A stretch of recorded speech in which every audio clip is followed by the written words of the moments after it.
Olá, amigos e amigas da Escola do Silk. Sejam todos muito bem-vindos a mais um bate-papo aqui na sua Escola do Silk. Bom, galera, hoje eu vou falar de um tema aí que é muito importante, que eu tenho percebido que algumas pessoas que falam, interagem comigo aí, têm tido alguma dificuldade em relação ao equipamento que estão usando para a elaboração das suas artes finais. Então hoje nós vamos falar da configuração básica que você precisa para trabalhar em CorelDRAW, em Photoshop, em Illustrator, nesses programas de elaboração de arte final, que pode ser feito aí para sublimação, para serigrafia, para criar estampas de uma maneira geral. Então vou falar da configuração mínima e da configuração ideal, né? Para que as pessoas tenham uma noção que muitas vezes você está sofrendo aí em relação ao tipo de equipamento que está usando. Vou falar de uma forma mais clara possível e fica aberto aí para questionamento, para sugestão, para a gente bater esse papo, para trocar essa ideia. Se você abrir lá a orientação tanto do CorelDRAW quanto do Photoshop, ou seja, duas empresas diferentes, mas eles vão trazer a mesma orientação para se trabalhar com os programas deles em configuração mínima, tá? Então é interessante que os dois vão falar de um processador de no mínimo 2 GB de velocidade de processamento. Então nós estamos falando aí de um Corel i3 no mínimo, tá? Você pode ter um Pentium quad-core no teu PC e ele até que vai estar rodando. Mas já é recomendado pelas empresas aí, tanto a Adobe, do Photoshop, do Illustrator, como a Corel, no mínimo um Corel i3, tá? Um Core i3. Mas o ideal seria um Core i5, ou, se tiver condições, um i7, né? Porque aí você tem um processador extremamente ágil. Mas, continuando aí, é muito importante pensar também na memória RAM. Então nós falamos de processador e agora vamos falar da memória RAM. A memória RAM que está lá nas recomendações é uma memória de no mínimo 2 GB. Gente, mas isso você vai conseguir trabalhar, mas isso já te limita demais da conta. Hoje em dia, se você conversar com qualquer design aí, ele vai te falar de no mínimo 8 GB.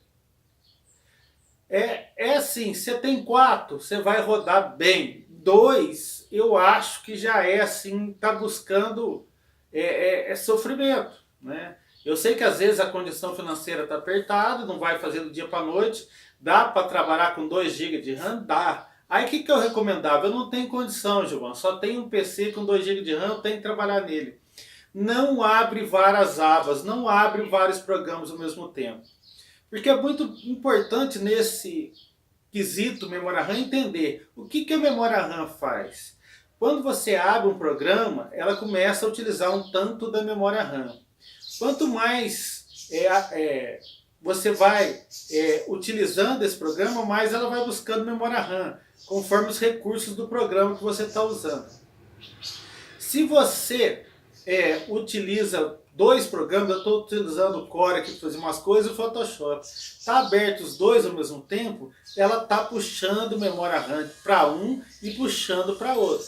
Se você ainda abre o teu programa de internet, o teu navegador para buscar alguma imagem e não fecha, você está, mesmo que ele não está aparecendo na tela naquele instante, ele está rodando de fundo e está usando memória RAM.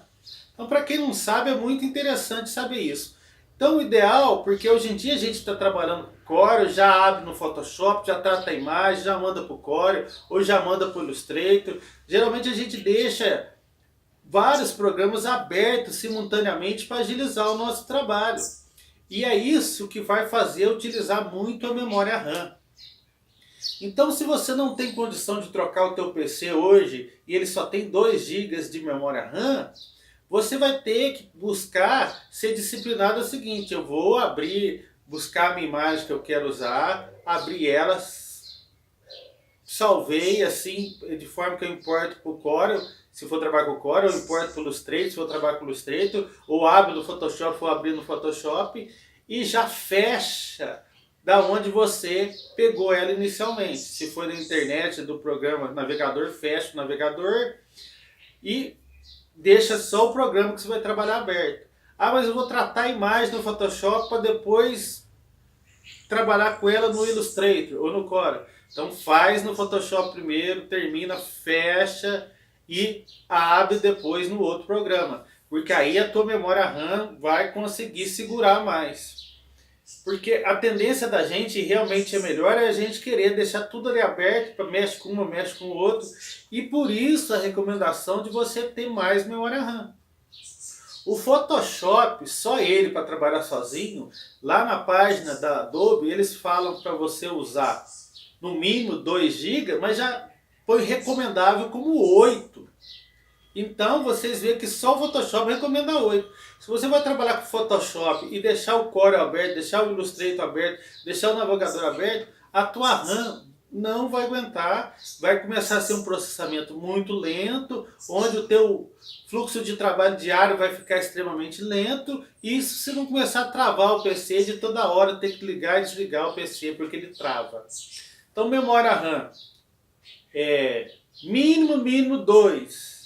4, trabalho melhor, recomendável mesmo 8 GB, excelente 16 GB, tá? Aí outro fator que se tem muito para quem tem condição é a placa de vídeo. Esses programas aí, principalmente o Photoshop, ele utiliza muito de recursos de vídeo. Então uma placa de vídeo de no mínimo 1 GB, aí, se tiver condição de 2 GB, melhor ainda, uma placa NVIDIA aí, você vai melhorar muito o processamento das tuas imagens, porque ele ajuda nesse processo do processador normal, porque aí ele puxa esse trabalho para a placa de vídeo, facilitando muito o trabalho. Então nós falamos aqui de processador, vamos fazer um resumo aí, processador, recomendado i3, se possível i5 ou i7, tá? Memória RAM, recomendado 8 GB, tá? Se não 4 pelo menos, ou 2 para trabalhar com um programa aberto de cada vez, né? Mas é recomendável fortemente 8 GB. Placa de vídeo, se possível, e nós chegamos agora também no HD. Aí o HD, gente, que é normal hoje em dia ter 1 TB de HD, os PCs hoje já vêm com 1 TB de HD. Mas não é necessário, na minha opinião.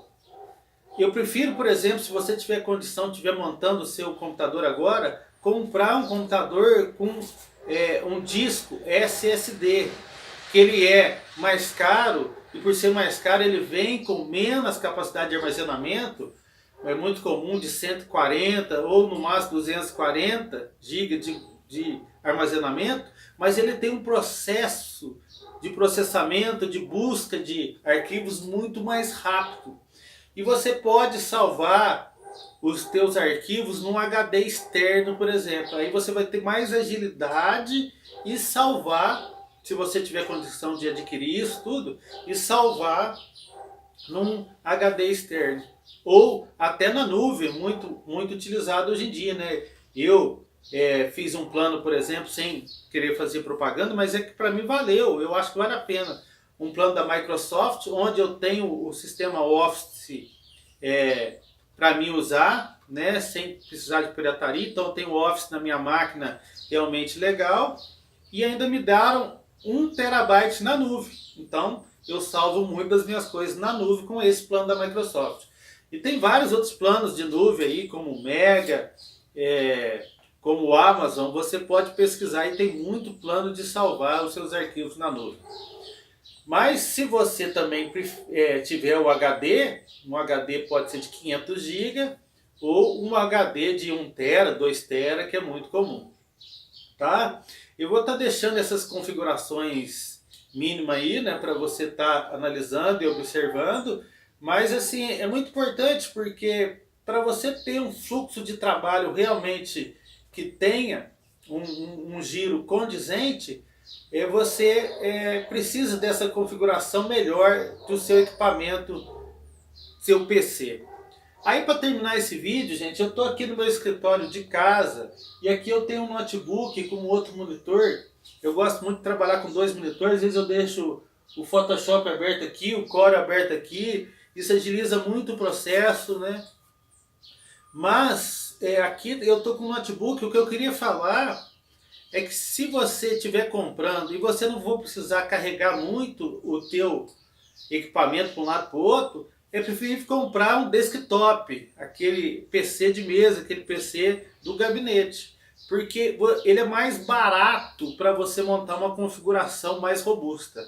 Eu no escritório da empresa, por exemplo, eu estou com um Core i5 com 16 GB de RAM, com uma placa de vídeo de 2 GB, e ele saiu o mesmo preço deste nosso notebook, que só tem 8 GB, tá? E não tem uma placa de vídeo tão boa, ele tem uma placa de vídeo integrada de 500 MB só. Então, para quem vai trabalhar que não precisa ficar carregando para um lado para o outro seu equipamento, tem a opção do desktop, o PC de gabinete, porque você vai conseguir uma configuração bem mais alta pelo preço de um notebook menor, de configuração inferior. Porque os notebooks eles são mais caros. Para você conseguir um notebook com configuração boa mesmo, você vai pagar muito caro. Então, sempre que possível, que não vai ter que ficar movimentando muito, opte pelo gabinete, pelo PC de mesa, pelos desktop. Tá legal, pessoal? Então eu espero ter sido útil aí, espero ter sido claro. Se ficou alguma dúvida aí, pode perguntar. Configuração que eu recomendo para terminar esse vídeo: um processador Core i5 com 8 GB de memória RAM, com uma placa de vídeo de 1 GB, com um SSD como disco, e você estará com uma configuração incrível para trabalhar aí as suas artes finais. Eu deixo aqui o meu forte abraço para vocês, um incentivo aí, pedindo que Deus nos abençoe e nos dê sempre força e orientação para seguir forte nessa caminhada aí, rumo ao nosso sucesso profissional, para que consigamos levar paz e amor aonde nós pudermos estar. Um forte abraço, fui!